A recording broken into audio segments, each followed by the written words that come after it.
lokal. Di video kali ini kita mau ngobrolin bagaimana kopi di hari ini. Dan di samping saya ada Hendra Mulyadi, salah satu penyeduh atau barista dari Noxi Kopi. Kenalin dulu Mas Mul. Mas Mul, enggak lah coy. Oke, berarti harus kenalin lagi. Oke, kenalin lagi lah. Yang saya tahu kan Mas Mul itu kan hanya dari Noxi Kopi. Yoi. Dan kenalin lebih detailnya Mas Mul. Gak usah detail kali lah. Iya, terserah Mas Mul aja. Oke. Malah asiknya. Oke. Salam kopi lokal. Perkenalkan, namaku Hendra Mulyadi, tapi orang banyak nyebut, manggilnya Mul. Ya bisa dikenal dengan Mul lah. Tapi sekarang penyeduh di Noxi Kopi, salah satu kedai kopi yang ada di Cikarang. Oh, itu aja nggak ya? Oh, oke Mas Mul. Mas Mul kan sebagai penyeduh nih, atau yang biasa dikatain di zaman milenial sekarang, barista. Sudah berapa tahun sih Mas Mul menggeluti dunia penyeduhan atau dunia di industri kopi ini? Dan ada berapa kedai ada yang Mas Mul jalani setelah Mas Mul jatuh hati nih sama yang namanya Noxi Kopi? Oke. Sebenarnya dari masa remaja dulu di Sidikala, kopi itu udah sangat familiar ya di telinga. Jadi ketika kita mau bertamu ke rumah kawan-kawan di Sidikalang kan, biasa kalau kita datang ke rumahnya, kita selalu ditawarin ya bikinin kopinya. Jadi itu sangat familiar. Akhirnya di tahun 2016 pasca studi mahasiswa, ada ketertarikan membuat kedai kopi yang sederhana.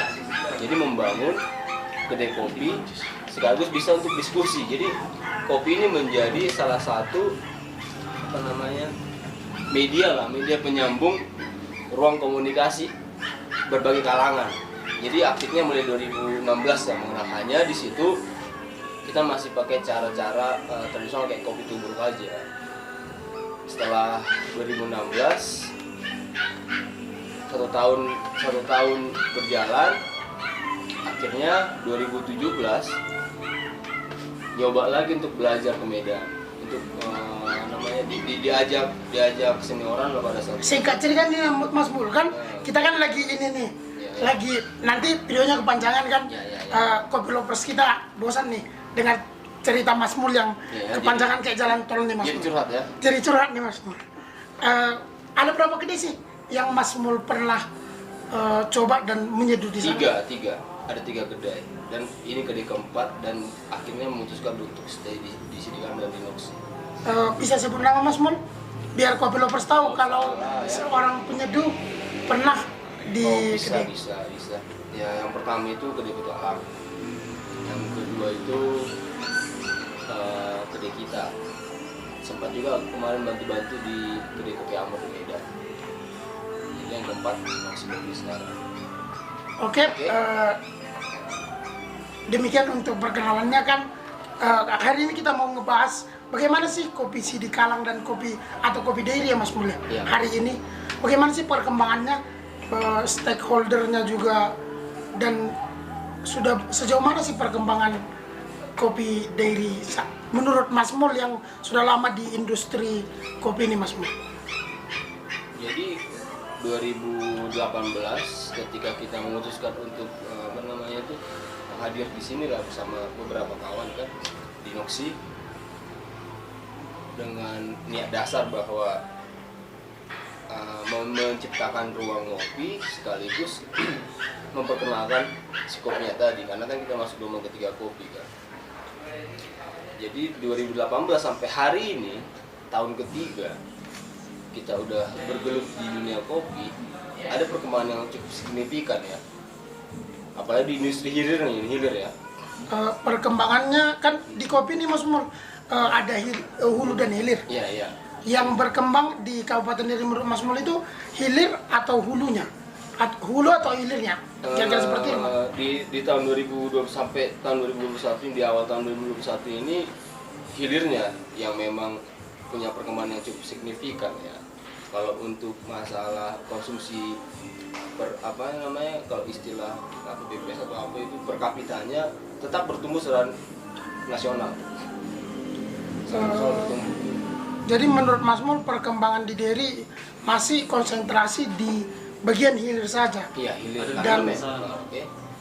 Dan hulu menurut kacamata Mas Mul nih untuk budidaya atau proses sejauh mana sih perkembangannya Mas Mul?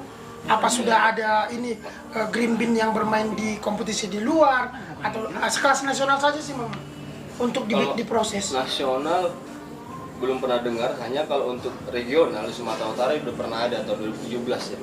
Di Kumbahas, Office Toko 2017 itu udah ada dari Dairy, tepatnya Tanjung Beringin itu udah ada. Hanya karena memang melihat tren kopi hari ini, pada akhirnya banyak orang-orang yang tertarik untuk menggeluti industri hilir. Karena tren kan, dan barista saat ini udah mulai memiliki tempat lah, udah mulai diapresiasi ya. Beda dengan beberapa tahun yang lalu, barista hanya sebagai tukang seduh. Sekarang kan barista sudah mulai diapresiasi karena memiliki skill atau kemampuan meracik kopi kan. Berarti menurut ini nih, menurut Mas Mul nih, yang perlu dikembangin di Kabupaten Deri itu sebenarnya di bagian hulu, di mana sih Mul agar Mas Mul agar lebih ini nih, lebih kopi Deri lebih dikenal dan lebih greget nih. Di hulunya. Jadi di hulu kan ada jadi hulu hilir. Dia ada beberapa fase. Dari pembibitan, pembibitan, budidaya, pasca panen, terus roastery, terus kalau bisa menjangkau di cuppingnya, di cuppingnya ya, cupping scoring baru hilir. Jadi yang perlu kita benahi saat ini ya di hulunya, di proses ya, di karakteristik si produk tadi, si kopi tadi. Menurut ini Mas Mul tadi kan menjelaskan nih dari hulu hingga ke hilir ada peran budidaya nih, iya, atau penanaman. Menurut Mas Mul yang sudah layak di Kabupaten Deri ada berapa ladang sih yang pernah Mas Mul jalani sampai sejauh ini? Sejauh ini hanya ada 4 ladang yang masih kita temuin ya, menciptakan budidaya yang cukup baik lah, dan mereka sudah menerapkan pohon-pohon pelindung di tanamannya, terus sudah petik merah juga, sudah rutin melakukan pemangkasan. Mas Mul bisa jelasin di ini 4 petani nih, 4 budidaya. Mas Mul bisa jelasin ini daerahnya di mana aja? Nah, yang pertama itu ada di Tanjung Beringin, di Desa Perjuangan. Yang kedua itu di Dolok Tolok. Yang ketiga itu di Pegangan Hilir. Yang keempat di Parburuan, Desa Bangun. Saya potong dulu Mas Mul. Dari keempat yang Mas Mul bilang ada di Dolok Tolong, di Tanjung Beringin, di Perjuangan, di Pegangan Hilir, dan satu lagi Mas Mul? Dibangun. Berarti berbicara soal budidaya yang layak sampai hari ini Mas Mul hanya hanya melihat tidak di kabupaten tidak di kecamatan Sidikalangnya sendiri Mas Mul. Bagaimana nih Mas Mul? Karena ini kan sedikit seperti Mas Mul bilang kan ada 4 budidaya yang sangat baik. Bukan di yang saya sikapi nih, bukan di kecamatan Sidikalangnya sendiri. Sementara nama kopi Sidikalang sudah sangat mendunia, dan belakangan ini pemangku kebijakan selalu menyuarakan kejayaan kopi Sidikalang. Sementara berbicara Mas Mul hari ini masih muda, tapi dia sudah menjalani 4 daerah yang dia sudah temui, tapi tidak menemukan di Sidikalang. Bagaimana nih Mas Mul? Apa sih kendalanya Mas Mul? Itu memang menjadi satu fakta yang unik ya. Jadi atau aku memang yang kurang jauh mainnya di Sidikalang, atau memang belum ada sama sekali budidaya yang memang kita asumsikanlah sebagai budidaya yang baik, tapi sejauh ini kita belum menemui. Karena di Nox itu kan kita punya quality control istilahnya. Jadi bahan baku yang memang kita proses dan kita display di toples itu memang bisa kita pertanggungjawabkan secara budidaya. Ada transparansi di sana, keterbukaan terkait bagaimana proses pengolahannya. Berarti menuju gelombang ketiga nih, Mul. Kita gelombang ketiga saat ini. Iya, kita di gelombang ketiga nih, Iya. Mas Mul. Sampai sejauh ini, seperti yang Mas Mul bilang, Sidikalang ternyata tidak punya, belum punya tanaman kopi yang betul-betul dinamakan tanaman kopi nih, Mas Mul. Kira-kira seperti itu sih. Budidayanya ya. Seperti itu, Mas.